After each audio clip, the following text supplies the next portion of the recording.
Ecco, qui siamo alle conclusioni, quindi partiamo dal Alessandro Bragadin, se vuole concludere cosa ha portato questa battaglia e eventualmente le conseguenze dell'equilibrio che c'era nel Mediterraneo alla fine di questo conflitto. Beh, al di là di quello che ha detto il professor Ortalli, diciamo che da un punto di vista della conquista territoriale Venezia non ha portato nulla. Venezia ha perso Cipro, ha dovuto fare una pace separata perché la Spagna, il Papa, ma soprattutto la Spagna, mirava a fermare l'egemonia che poteva avere Venezia nel Mediterraneo, ma anche nei commerci, quindi anche Genova aveva dei gran vantaggi a continuare il commercio con l'Oriente. E non solo ha perso Cipro, sono state sottratte dei territori veneziani nelle trattative, per esempio si parlava prima fuori onda di Valona, no? Che è diventata la sede della prima flotta ottomana ed era una testa di ponte per poter invadere Roma, quindi certo. Alla fine per danneggiare Venezia hanno dato degli spazi inusuali. La cosa che c'è da dire è che non è l'ultima grande battaglia della Repubblica, perché il 600 è stato poi un secolo dove Venezia, 25 anni di guerra di Candia, dove ha vinto praticamente tutte le battaglie navali, tutte o quasi tutte, e nonostante questo non è riuscita a salvare l'isola di Creta. Quindi è evidente che la forza, quello che si parlava prima con Giorgio Supiei, cioè e con il professor Ortalli, voi mi avete tagliato la barba, io vi ho tagliato un braccio, se tagli la testa a Idra ne nasce comunque un'altra, e anche nel 600 è successa la stessa cosa. Ci sono state delle battaglie, tra cui Dardanelli, che è inutile ricordare che i veneziani stavano arrivando a Costantinopoli, fortuitamente non sono riusciti, ed erano in inferiorità, non avevano quantitativamente una flotta come quella ottomana, qualitativamente era superiore. Gli ottomani avevano questa tendenza a fare le cose grandi, no? Le famose Maone, che erano delle copie dei galeoni molto grandi, non manovriere, e quindi tornando a Lepanto, non è che Lepanto abbia spianato la strada a Venezia, come ci diceva anche prima il professor Ortalli, era iniziata una decadenza, però è stata una decadenza molto lunga che è iniziata con Cambrai di fatto, e che però ha aperto le porte all'arte veneziana, alla Renovatio Urbis del Cinquecento, ai grandi pittori veneziani del Cinquecento, quindi perlomeno insomma quella decadenza militare ha lasciato spazio a quello che ancora oggi possiamo vedere. Certo.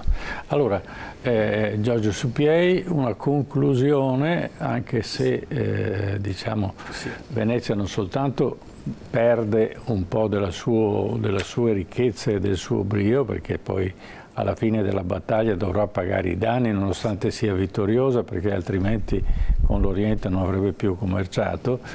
Qual è stata la conseguenza fondamentale di questa battaglia per Venezia, al di là di quello che è stato l'entusiasmo della vittoria? Io credo che abbia messo dei paletti soprattutto non sostanziali ma psicologici alla situazione fra Oriente e Occidente, nel senso che significati pratici purtroppo, anche se è stata una grande vittoria, gli ottomani si sono ricostruiti la flotta e Venezia non ha riconquistato il suo primato sui mari in Oriente, anzi ha perso tanto.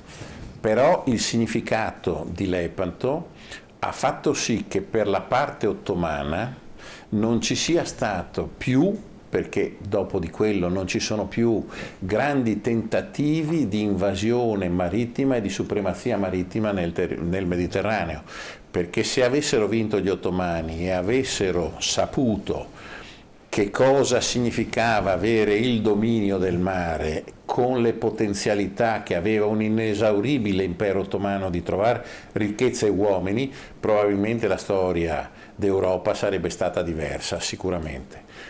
E allora gli ottomani si buttano a cercare di conquistare via terra, lasciano perdere, e questo è l'unico risultato vero, lasciano perdere il mare, se non con episodi sempre di baruffe commerciali, di cose, ma piccoli episodi. E bisogna arrivare a degli episodi navali importanti a Francesco Morosini l'anno dopo, eccetera, che è stato un grande marinaio, un grande condottiero navale, per cui ha fatto delle gesta epiche, addirittura quasi sbruffonesche rispetto agli ottomani, ma si sono buttati a cercare di, non più attraverso il Mediterraneo, ma via terra, a cercare di conquistare l'Europa lì, dove invece l'hanno fermati. Gli austriaci a Vienna non sono riusciti a riprendere la mano. E gli ungheresi. E un mare di sangue delle popolazioni ungheresi, di tutti i bosniaci, di tutti gli quelle popolazioni, diciamo, della penisola dei Balcani, hanno dato un tributo di sangue a stillicidio per frenare l'avanzata turca costante, ivi compresa la nostra Perasto, dove gli sono arrivati fino e c'è nella Madonna dello Scalpello uno degli ex foto più belli, è la presa di Cataro e di Perasto dagli ottomani, con tutti i soldatini nell'ex voto in argento che arrivano coi turbanti e si vede che sono giannizzeri. Sono riusciti, ma poi per mare non si sono fermati a Castelnuovo e non hanno più potuto invadere e diciamo, mangiarsi l'Europa e soprattutto la cristianità via mare. Ecco, questo è il significato. Dico solo un'ultima cosa che mi sta a cuore: i morti di Lepanto, i marinai sono stati sepolti sulla spiaggia lì davanti a Mesolonghi, eccetera. Quello è un posto un po' sacro per chi ha combattuto a Lepanto. Gli ufficiali e le persone di un certo rango sono state portate a Corfù, dove si è ricomposta la flotta e si è andata a aggiustarsi le ossa nella chiesa dell'Annunziata, ed erano ancora sepolti con le lapidi fino alla seconda guerra mondiale, ma sono stati bombardati dai tedeschi, hanno aperto le tombe con le bombe e ci sono i ruderi della chiesa ancora lì, e forse meriterebbe un restauro la chiesa dell'Annunziata di Corfù, proprio per ricordare a Lepanto. E sotto il profilo dei morti, è vero, sono morti 7.000 cristiani, ma forse 7.000 erotti durante la battaglia, ma rispetto a quelli che erano prigionieri sulle galee turche, sono stati riliberati, forse sono ritornati liberi e non schiavi in galea turca, un numero superiore quindi dal punto di vista, queste piccole battute di riflessioni sulla conclusione della battaglia vanno fatte per equilibrare, diciamo, gli elementi di valutazione. Grazie. Professor Ortalli, vuol concludere lei questa battaglia con le ultime parole? Io ho poco da aggiungere, ho molto imparato, ho poco da aggiungere, ma vorrei soltanto limitarmi a una considerazione molto modesta, perché diciamo sempre che la storia si fa senza i sì, senza i se, senza i ma e via dicendo. Invece quello che ci ha appena detto Supiei ci significa che questo non è vero, perché il suo ragionamento è tale per cui la non vittoria, la vittoria ma non ha cambiato il mondo, di Lepanto, cioè il trionfo di Lepanto, che era un trionfo ma poi non cambiava il mondo e via dicendo, rimane come un momento svolta nella percezione generale. Vale a dire, al di là dei dati oggettivi, è importante la memoria di quella vittoria,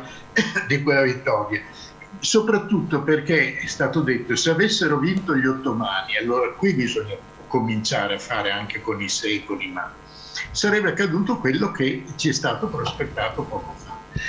Io credo che la fama, la memoria di Lepanto, al di là di quello che è successo e non è successo, al di là di tutte quelle cose che stasera abbiamo, almeno io ho sentito con estrema attenzione, il fatto importante è che nella percezione generale non solo di Venezia, ma di chiunque si occupi un po' di storia di quel periodo, rimane il ricordo di Lepanto come una grande vittoria, che poi abbia contato o non contato, che abbia cambiato il mondo o non abbia cambiato il mondo va avanti per i suoi flussi comunque, però questo sta a provare, al di là di quello che vogliono fare gli storici professionisti, come posso essere anch'io, che avevo preso uno stipendio per fare queste cose e via dicendo. Al di là di quello che pretendono gli storici, c'è una memoria collettiva che alla fine è più importante